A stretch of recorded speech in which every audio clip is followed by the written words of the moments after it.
We're here because free speech is under attack. We're here because people are being convinced that socialism works. We're here because people are being judged guilty until proven innocent. We are fighting back with facts. This is not a safe zone, so buckle up, Buttercup. This is the raw, naked truth.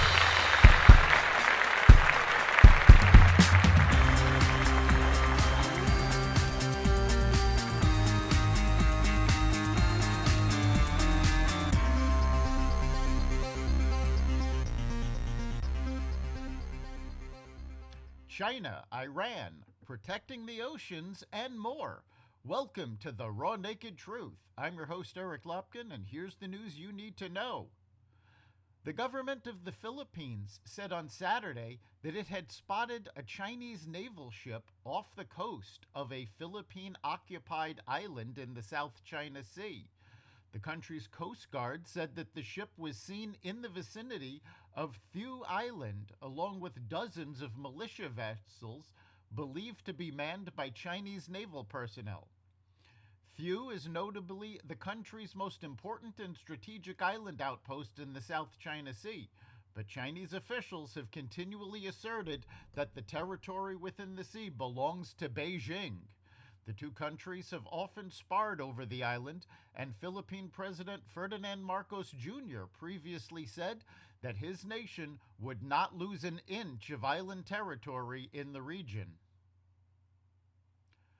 Iranian officials gave new assurances to the United Nations Nuclear Agency that it will assist with atomic inspections and reinstall monitoring equipment at its nuclear sites. The UN's International Atomic Energy Agency released a joint statement with Iranian foreign diplomats saying that the inspections will be carried out in a spirit of collaboration and in full conformity with the competencies of the IAEA and the rights and obligations of the Islamic Republic of Iran. In addition, the agency said that Iran, on a voluntary basis, will allow the IAEA to implement further appropriate verification and monitoring activities. The pledge marks a renewed sense of cooperation between the IAEA and the often secretive Iranian nuclear program. Promises like this have been made in the past to no avail. The United Nations reached a historic treaty to protect marine life and biodiversity in the world's oceans, a milestone in a years-long effort to pass official legislation against the destruction of oceanic habitats. The UN Convention on the Law of the Sea was first penned in 1982 and updated again in 1994. However, efforts to rehash the convention since then have been hindered by disagreements over funding and protections for fishermen.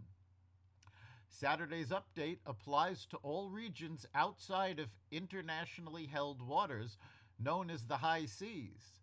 The agreement applies to around half of the planet's surface and increases the current 1.2% of the high seas that were already under protection. A drawback of this agreement is that it comes into conflict with environmental programs, because now wind farms will need to be evaluated as to how they are impacting ocean wildlife. A new memo released by the House Subcommittee investigating the origins of COVID states that new evidence suggests that Dr. Fauci prompted the drafting of a publication that would disprove the lab leak theory. The authors of this paper skewed available evidence to achieve that goal, and Dr. Jeremy Farrar went uncredited despite significant involvement, the memo said. The evidence comes in the form of emails from Dr. Fauci.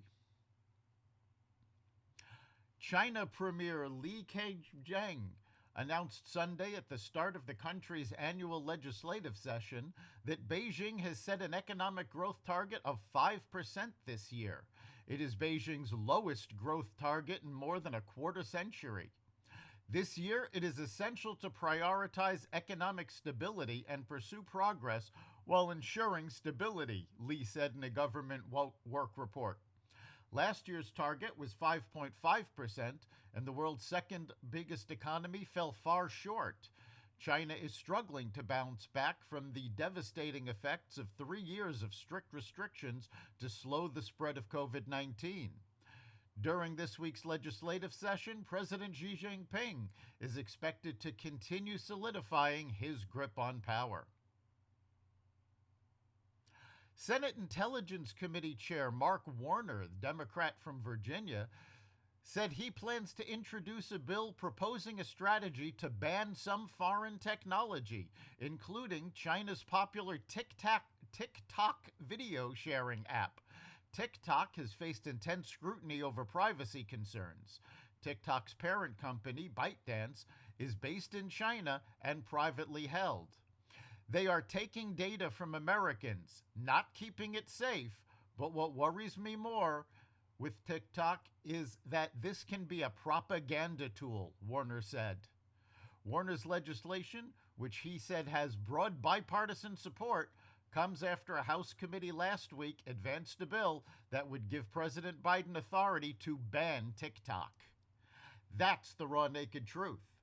You can catch every episode of The Raw Naked Truth at xvadio.com/podcasts, the Apple Podcasts app, Google Podcasts, Spotify, iHeartRadio, Stitcher, Amazon Music, Audible, and other platforms that respect freedom of speech. I'll see you next time.